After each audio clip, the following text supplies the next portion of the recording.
Hello friends, आप सभी लोगों का स्वागत है डेली करंट अफेयर्स के सेशन में। तो आज की क्लास में हम डिस्कस करने वाले हैं 22 और 23 मई के इम्पोर्टेंट करंट अफेयर्स को। तो आप इस पूरे सेशन को लास्ट तक जरूर देखिएगा। और अगर आप हमारे वीडियो को पहली बार देख रहे हैं तो चैनल को सब्सक्राइब करना ना भूलें, ताकि हमारे द्वारा कुछ भी अपडेट किया जाए उसका नोटिफिकेशन आपको सबसे पहले मिल सके। और इस वीडियो का पीडीएफ आपको हमारे टेलीग्राम चैनल पे मिल जाएगा, जिसका लिंक वीडियो के डिस्क्रिप्शन में दिया गया है। आप उसे वहां से इजीली डाउनलोड कर सकते हैं। तो चलिए हम लोग आज के सेशन को करते हैं स्टार्ट। तो सेशन को स्टार्ट करने से पहले पिछले दिन जो हम लोगों ने करंट अफेयर्स पढ़ा था उसका क्विक रिवीजन कर लेते हैं। सैफ अंडर 19 फुटबॉल चैंपियनशिप 2025 का खिताब किस टीम ने जीता?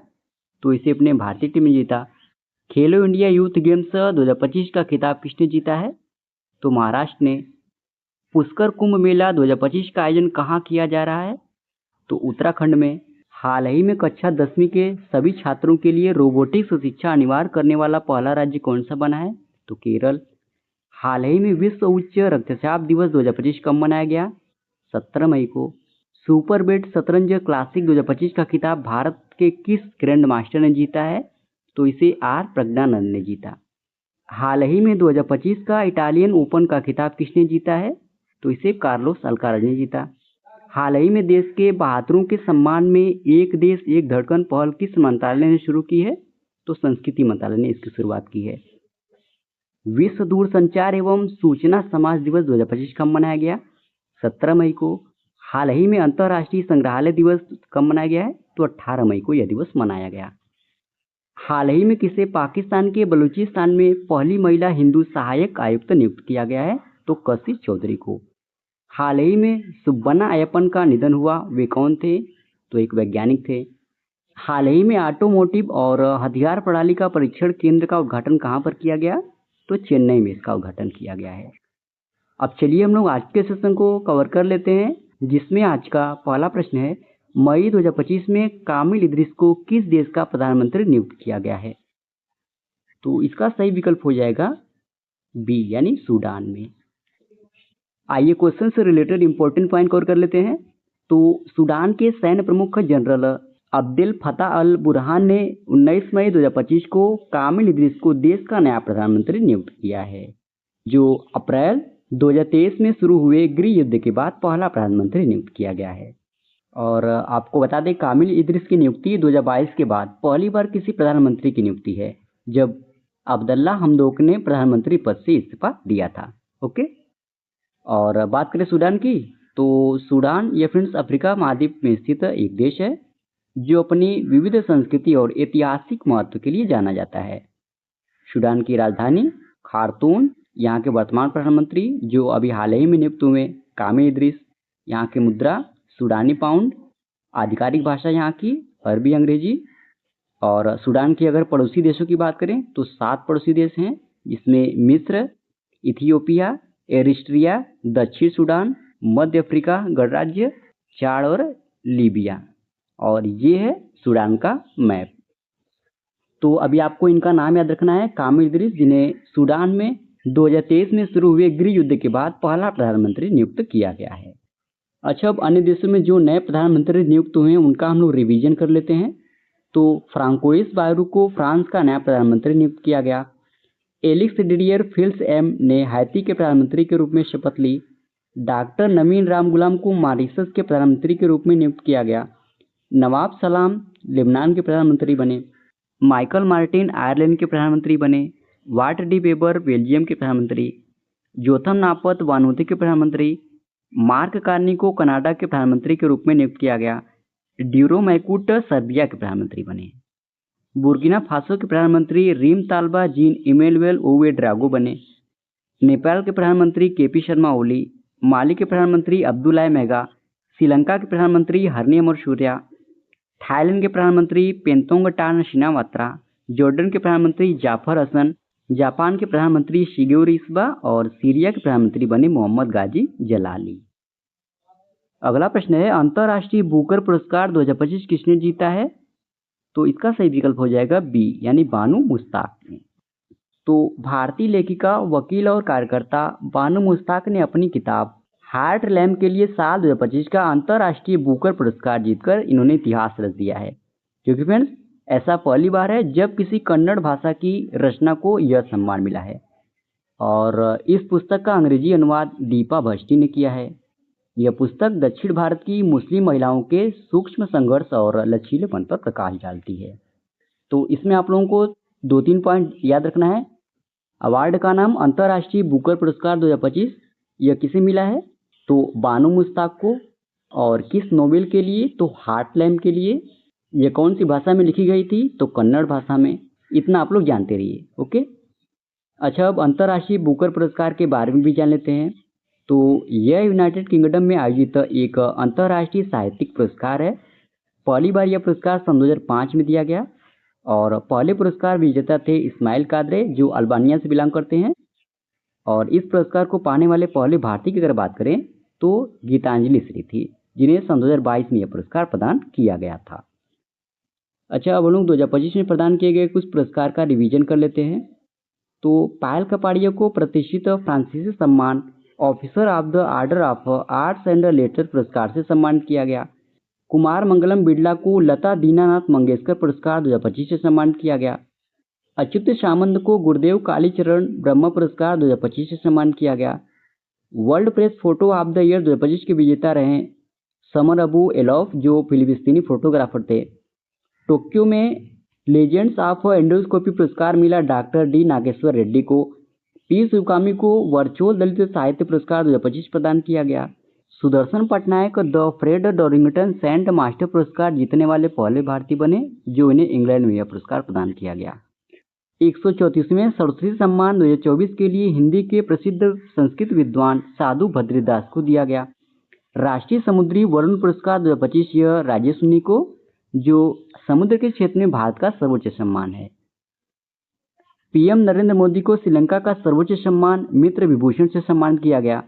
अभिनेता सोनू सूद को मानवीय कार्यों के लिए प्रतिष्ठित मानवतावादी पुरस्कार से सम्मानित किया गया। मधुसूदन साई को फिजी के सर्वोच्च सम्मान companion of the order of Fiji से सम्मानित किया गया है। अगला प्रश्न है, हाल ही में किस राज्य में ITI चलो अभियान की शुरुआत हुई है?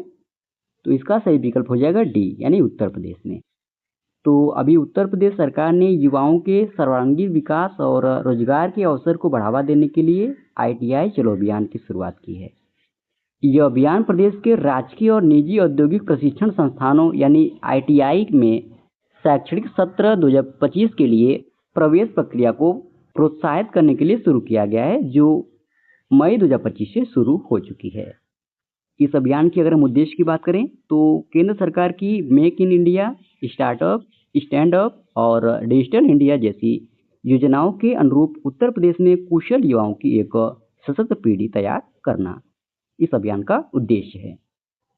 तो अभी आपको इस अभियान का नाम याद रखना है, ITI चलो अभियान, जो किस राज्य में शुरू हुई है? तो उत्तर प्रदेश में। अच्छा, क्वेश्चन हमारा उत्तर प्रदेश राज्य से संबंधित था, तो उत्तर प्रदेश के बारे में भी लोग जान लेते हैं। तो स्थापना 24 जनवरी 1950 में हुई थी। राजधानी लखनऊ, पहली राजधानी आगरा। वर्तमान मुख्यमंत्री यहाँ के योगी आदित्यनाथ। पहले मुख्यमंत्री गोविंद बल्लभ पंत। पहली महिला मुख्यमंत्री थी सुचेता कृपलानी। वर्तमान राज्यपाल श्रीमती आनंदीबेन पटेल। पहले राज्यपाल होरम सजीब फिरोज शाह मोदी और पहली महिला राज्यपाल थी सरोजनी नायडू। राजकीय पशु यहाँ का बारहसिंगा। राजकीय पक्षी सारस। राजकीय वृक्ष अशोक। राजकीय पुष्प पलाश का फूल। लोकसभा सीटों की संख्या उत्तर प्रदेश में 80। राज्यसभा सीटों की संख्या 31। कुल जिले 75 और कुल मंडलों की संख्या यहाँ पर 18 है।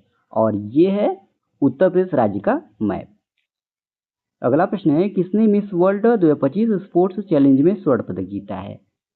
तो इसका सही विकल्प हो जाएगा बी, यानी एलिस रैंडमा। तो मिस एस्टोनिया एलिस रैंडमा ने मिस वर्ल्ड 2025 स्पोर्ट्स चैलेंज में गोल्ड मेडल जीतकर इन्होंने इतिहास रच दिया है। इसके आयोजन की बात करें तो 17 मई 2025 को किया गया। कहाँ पर किया गया? गाचीबौली इंडोर स्टेडियम हैदराबाद में। गोल्ड मेडल यानी स्वर्ण पदक किसने जीता? तो एलिजा रैंडमा, जो एस्टोनिया से बिलोंग करती हैं। रजत पदक ओरेली जोआचिम, जो मार्टिनिक से बिलोंग करती हैं। कांस्य पदक जीता एम्मा मॉरिसन ने, जो कनाडा से बिलोंग करती हैं। और वहीं चौथे स्थान पर रही अन्ना लीसे नैंटन, जो त्रिनिदाद और टोबैगो से बिलोंग करती हैं। और इस प्रतियोगिता में 108 देशों के प्रतिभागियों ने भाग लिया। अब बात करें मिस वर्ल्ड स्पोर्ट्स चैलेंज की, तो यह फ्रेंड्स एक फास्ट ट्रैक प्रतियोगिता जो मिस वर्ल्ड प्रतियोगिता का हिस्सा है। इसका उद्देश्य प्रतिभागियों की शारीरिक फिटनेस, मानसिक सफलता, खेल भावना और पोर्टफोलियो का आकलन करना है। तो अभी आपको एलिस रैंडमा का नाम ध्यान में रखना है, जिन्होंने मिस वर्ल्ड 2025 स्पोर्ट्स चैलेंज में गोल्ड मेडल जीतकर इतिहास रचा है। अगला प्रश्न है, हाल ही में भारत का पहला पूर्ण साक्षर राज्य कौन सा बन गया है? ऑप्शन सही हो जाएगा सी यानी मिजोरम। तो अभी मिजोरम ने भारत के शैक्षिक इतिहास में एक बड़ी उपलब्धि हासिल की है। केरल को पछाड़ते हुए फ्रेंड्स अब मिजोरम देश का पहला पूर्ण साक्षर राज्य बन गया है।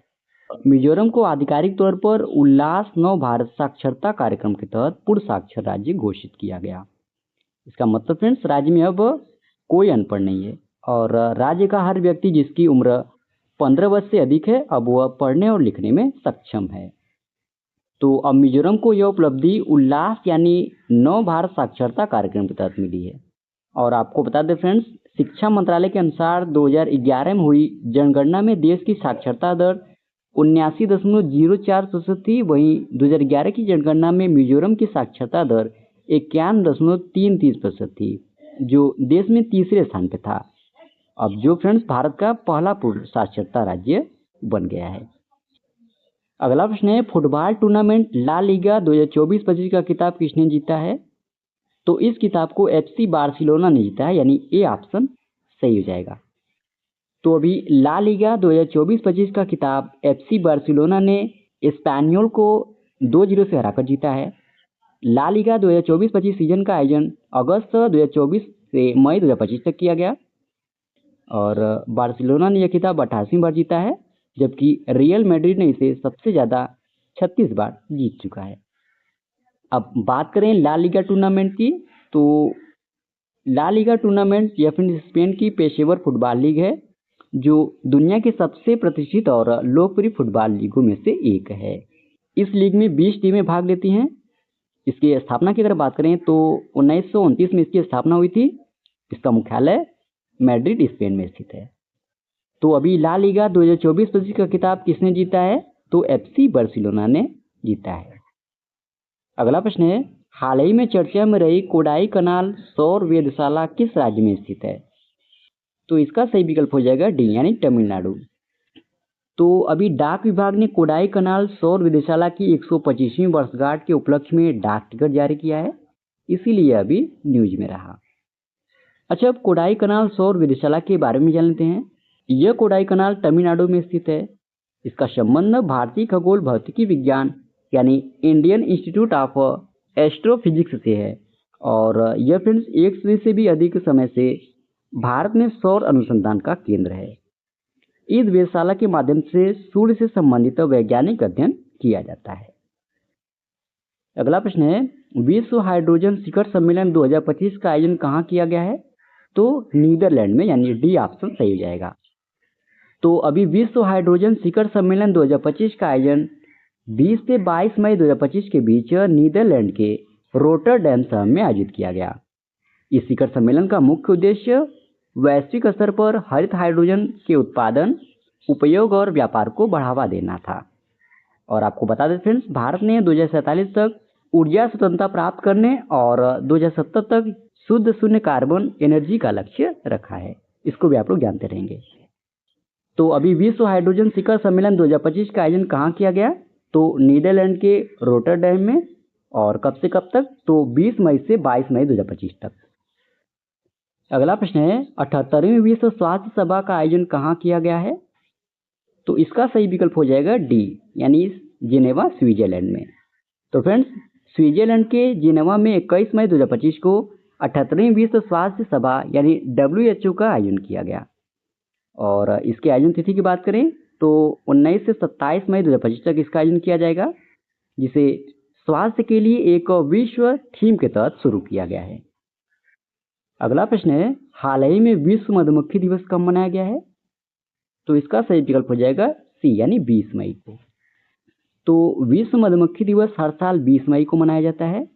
इस दिवस का उद्देश्य मधुमक्खियों और अन्य परागणकर्ताओं के महत्व को समझाना है, जो हमारे पारिस्थितिकी तंत्र और खाद्य सुरक्षा के लिए जरूरी है। पहली बार यह दिवस 20 मई सन 2018 में मनाया गया और वर्ष 2025 के इस दिवस की थीम है प्रकृति से प्रेरित होकर हम सभी का पोषण करने वाली मधुमक्खियां। अगला प्रश्न है, हाल ही में अंतर्राष्ट्रीय चाय दिवस कब मनाया गया है? तो 21 मई को, यानी सी ऑप्शन सही हो जाएगा। तो फ्रेंड्स, हर साल 21 मई को अंतर्राष्ट्रीय चाय दिवस मनाया जाता है। इस दिवस का उद्देश्य दुनिया भर में चाय के लंबे इतिहास और गहरे संस्कृति और आर्थिक महत्व के बारे में जागरूकता बढ़ाना है। इस दिवस को मनाने की शुरुआत 21 मई सन 2020 में हुई थी और इस वर्ष इस दिवस की थीम है बेहतर जीवन के लिए चाय। अच्छा, मई 2025 में अब तक जितने भी महत्वपूर्ण दिवस मनाए गए हैं उन सभी दिवसों के साथ हम लोग थीम को भी डिस्कस कर लेते हैं। तो 1 मई को अंतर्राष्ट्रीय मजदूर दिवस, 1 मई को ही रामकृष्ण मिशन स्थापना दिवस मनाया गया। 2 मई को विश्व टूना दिवस मनाया गया जिसकी थीम थी हमारा महासागर, हमारा टूना, हमारा भविष्य। 3 मई को विश्व प्रेस स्वतंत्रता दिवस मनाया गया जिसकी थीम थी बहादुर नई दुनिया में रिपोर्टिंग, प्रेस स्वतंत्रता और मीडिया पर आर्टिफिशियल इंटेलिजेंस का प्रभाव। 4 मई को कोयला खनिज दिवस और अंतर्राष्ट्रीय अग्निशामक दिवस। 5 मई को विश्व हाथ स्वच्छता दिवस और विश्व पुर्तगाली भाषा दिवस। 6 मई को विश्व अस्थमा दिवस मनाया गया जिसकी थीम थी श्वसन द्वारा उपचारों को सभी के लिए सुलभ बनाएं। 7 मई को विश्व एथलेटिक्स दिवस। 8 मई को विश्व थैलेसीमिया दिवस मनाया गया जिसकी थीम थी थैलेसीमिया के लिए एक साथ समुदायों को एकजुट करना, रोगियों को प्राथमिकता देना है। 8 मई को विश्व रेड क्रॉस दिवस मनाया गया जिसकी थीम थी मानवता को जीवित रखना। 10 मई को विश्व ल्यूपस दिवस मनाया गया जिसकी थीम थी आइए मिलकर ल्यूपस को दृश्यमान बनाएं। 12 मई को अंतर्राष्ट्रीय पौध स्वास्थ्य दिवस मनाया गया जिसकी थीम थी वन हेल्थ में पादप स्वास्थ्य का महत्व। 12 मई को ही अंतर्राष्ट्रीय नर्स दिवस मनाया गया जिसकी थीम थी हमारी नर्सें, हमारा भविष्य, नर्सों की देखभाल से अर्थव्यवस्था मजबूत होती है। 15 मई को अंतर्राष्ट्रीय परिवार दिवस मनाया गया जिसकी थीम थी सतत विकास के लिए परिवार उन्मुख नीतियां, सामाजिक विकास के लिए दूसरे विश्व शिखर सम्मेलन की ओर। 16 मई को राष्ट्रीय डेंगू दिवस मनाया गया जिसकी थीम थी जल्दी कार्रवाई करें, डेंगू रोकें, स्वच्छ वातावरण, स्वस्थ जीवन। 17 मई को विश्व उच्च रक्तचाप दिवस मनाया गया जिसकी थीम थी अपने रक्तचाप को सही तरीके से मापें, इसे नियंत्रित करें, लंबे समय तक जीवित रहें। 17 मई को ही विश्व दूरसंचार एवं सूचना समाज दिवस मनाया गया जिसकी थीम थी डिजिटल परिवर्तन में लैंगिक समानता क्यों महत्वपूर्ण है। 18 मई को अंतर्राष्ट्रीय संग्रहालय दिवस मनाया गया जिसकी थीम थी तेजी से बदलते समुदायों में संग्रहालय का भविष्य। अगला प्रश्न है, किस राज्य में हाथी पालकों के लिए भारत का पहला महावत गांव बनाया गया है? तो ऑप्शन सही हो जाएगा डी, यानी तमिलनाडु। तो फ्रेंड्स, तमिलनाडु के मुख्यमंत्री MK स्टालिन ने देश में पहली बार महावत गांव का उद्घाटन किया जिसमें 44 घर महावतों और कावड़ियों को समर्पित है जो हाथियों की देखभाल करते हैं। यह गांव फ्रेंड्स तमिलनाडु के नीलगिरी जिले में स्थित मुदुमलाई टाइगर रिजर्व के थेप्पाकाडु हाथी शिविर में बनाया गया है। तो अभी किस राज्य में हाथी पालकों के लिए भारत का पहला महावत गांव बनाया गया है? तो याद रखेंगे तमिलनाडु। अगला प्रश्न है, 21 मई 2025 को भारत के छठे प्रधानमंत्री राजीव गांधी की कौन सी पुण्यतिथि मनाई गई है? तो ऑप्शन सही हो जाएगा बी, यानी 34वीं। और राजीव गांधी या फ्रेंड्स 20 अगस्त 1944 से 21 मई 1991 तक एक भारतीय राजनेता और पायलट थे जिन्होंने 1984 से 1989 तक भारत के प्रधानमंत्री के रूप में कार्य किया। ओके, तो इसी प्रश्न के साथ ही फ्रेंड्स ये आज का हमारा डेली करंट अफेयर्स का सेशन समाप्त होता है। आशा करते हैं आज का आपको सेशन अच्छा लगा होगा और इस वीडियो का PDF आपको हमारे टेलीग्राम चैनल पे मिल जाएगा जिसका लिंक वीडियो के डिस्क्रिप्शन में दिया गया है। आप उसे वहां से इजीली डाउनलोड कर सकते हैं। और अगर आप हमारे वीडियो को पहली बार देख रहे हैं तो चैनल को सब्सक्राइब करना ना भूलें ताकि हमारे द्वारा कुछ भी अपडेट किया जाए उसका नोटिफिकेशन आपको सबसे पहले मिल सके। और वीडियो में लास्ट तक बने रहने के लिए धन्यवाद। आज के लिए इतना ही। जय हिंद, वंदे मातरम।